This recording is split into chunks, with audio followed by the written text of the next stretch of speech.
What they're doing now with the monsters that are Facebook, Google, and all these other internet giants is they are ensuring as much as possible you only see what you already believe.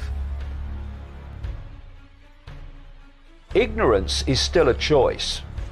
They're trying to make it no longer a choice by suppressing alternative information. So, as Tesla said, they can think deeply within the program, but they can't think clearly, so they see beyond the program.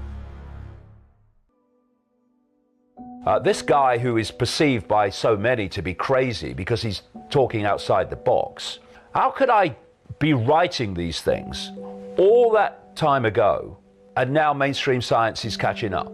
Why? Because something Tesla said. You can think deeply and be quite insane, but you need to be sane to think clearly. And what Tesla said is that mainstream science thinks deeply, but doesn't think clearly. You don't need a scientific mind to understand reality. You need a free one. And the scientific mind can be a massive drawback to understanding reality. Because if you look at a human life, it is 24/7 almost downloading of a program of perception. Look at it. You come out of the womb, you are immediately influenced in your perceptions of the world by your parents, who've been through the same programming process you're about to go through, and are not passing it on to you through malevolence, but because they think it's real. So immediately you're out the womb and you're already having your perceptions directed and molded by your parents.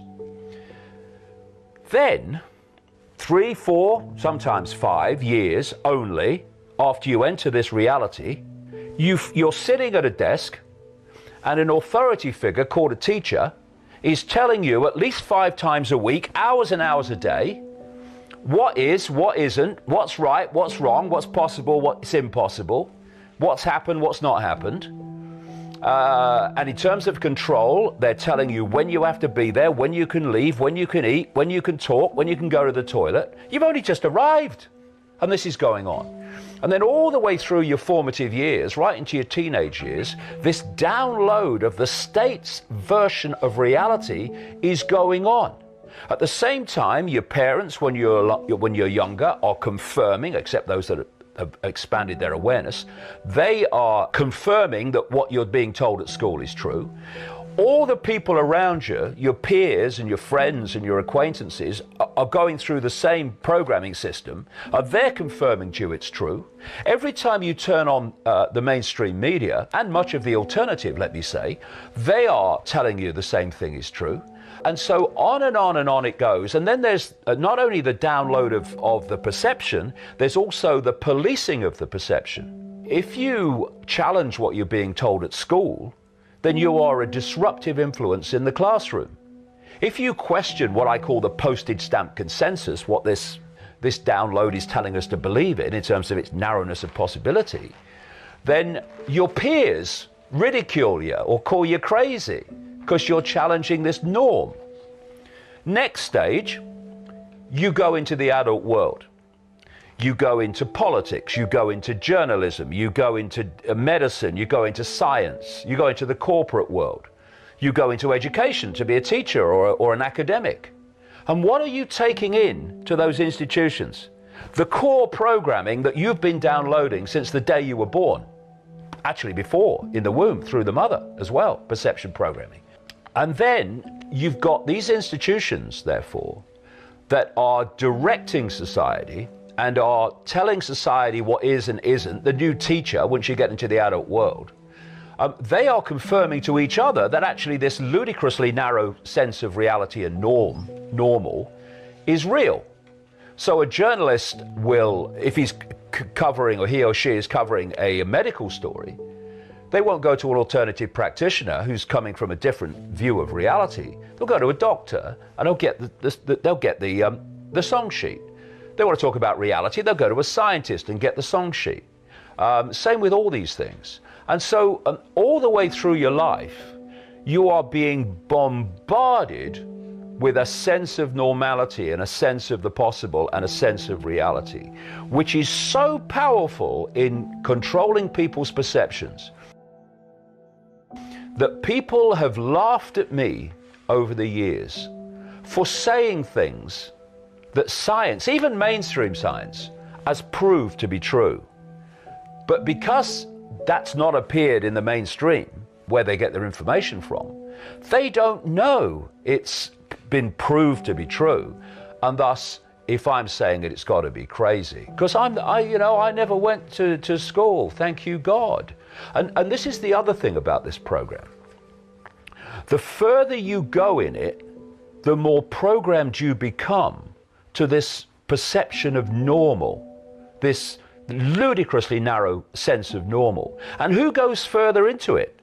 Those that go on to be scientists, that go on to be doctors, that go on to then tell us what normal is. You know, there's a professor in Britain who's famous for trashing anything alternative, who wrote a book and said that reality is not malleable, it's basically solid, when it blatantly isn't. And then in the same book, he says that his knowledge of quantum physics is, quote, a bit foggy.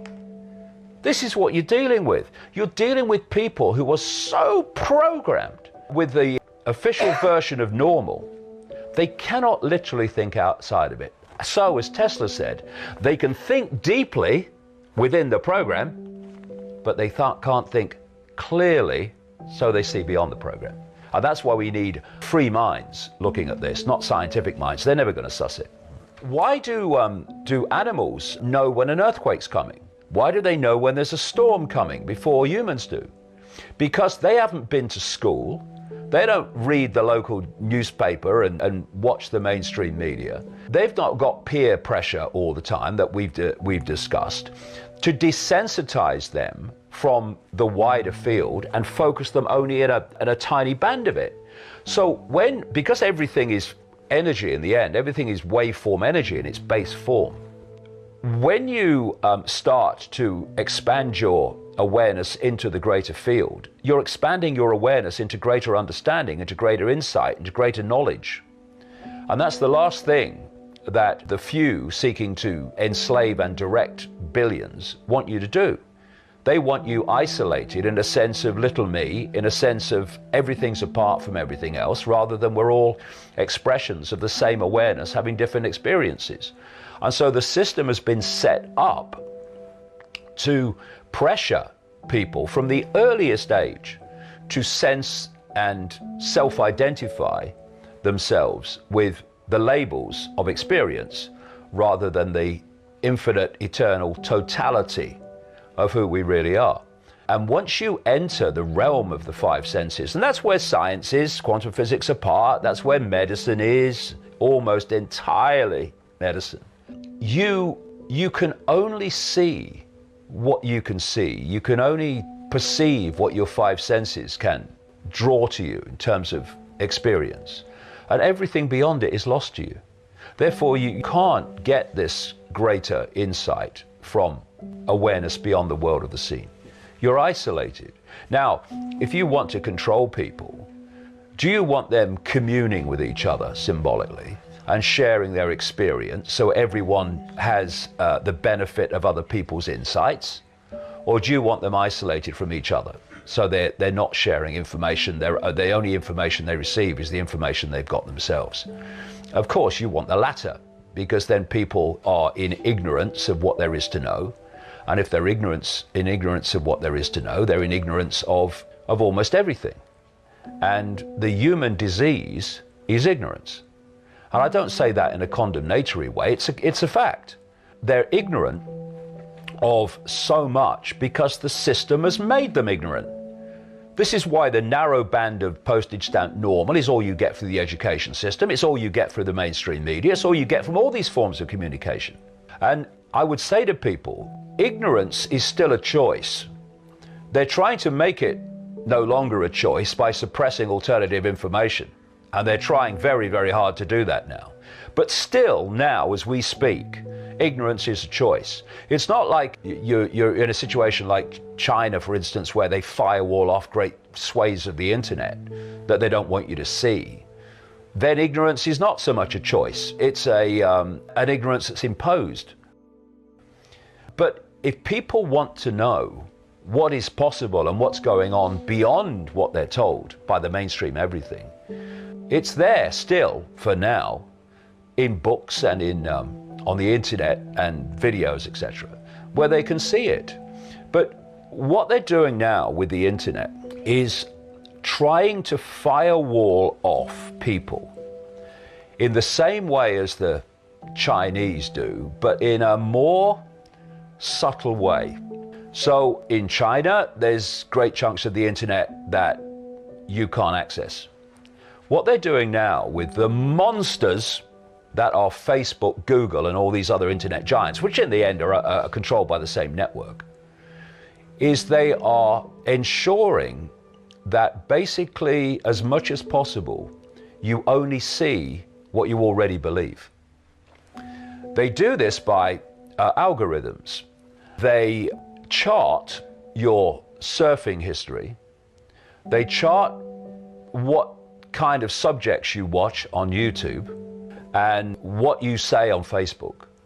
And then the next time you go in, you are offered a series of videos or a series of stories that relate to your surfing background. In fact, it's been exposed that when you're on Facebook, on the phone, your conversations are being recorded and scanned by algorithms.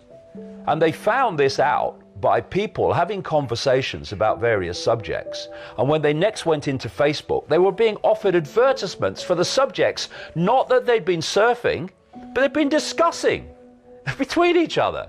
And what that means is that you have a certain belief system, and when you go into the web, as much as possible, they're offering you only that belief system. They don't want you to see something, if you like, by accident, that might make you think, oh God, what's that? Oh, I didn't know that. Hey, come and look at this. They don't want that. And this is what's being done by algorithms now. There's this war on expanded perception going on, and it's moving very fast. Why? Because they know that people are now starting to wake up to at least look at things more dispassionately that are outside the box, and they would have waved away by reflex action before, and they're desperately trying to keep the lid on this, or put the lid on this, by all these methods we're talking about.